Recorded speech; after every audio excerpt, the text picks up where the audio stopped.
mu ntumbero yo kurondera abaguzi bazohora bagura ikawa y'u Burundi atabarinze kuja hagati abo bita abakomisiyoneri, ibizotuma ikawa y'u Burundi iduza agaciro. Ikigo kijejwe iterambere ry'ikawa ODECA cakiriye kuri no wa gatanu itariki 30 Myandagaro umwaka wa 2024 umunyamerika azwi ku izina rya Carbay Gonzalez, uwo nawe akaba yaje kuvugana n'abajejwe igisata c'ikawa ingene ikawa y'u Burundi yohora igurwa atabarinze kwitambika hagati, nk'uko bivugwa na Nduwayezu Amede, umuyobozi ajejwe ubutunzi n'intwaro mu kigo ODECA.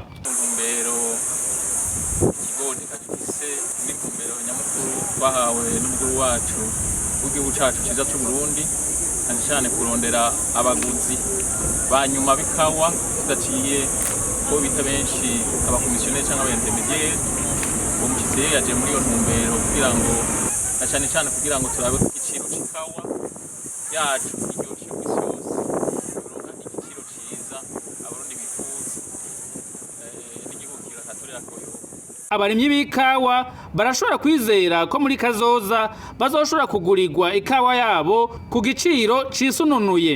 Urugamba rutanguye kandi rutoroshe, namwe muzi muravye igisata c'ikawa ibibazo cari gifise imisi yahera. Urugamba rutanguye twibaza ko twiha umwizera abarundi yuko bodufasha kugira ngo ico giciro kiduge, nabo nyine baronke koyo bazobibona muri kazoza. Ibizovamwo muri izi ngendo twibaza ko tuzoba nyinshi, tukarondera n'abandi kiretse n'uyu aje uno munsi.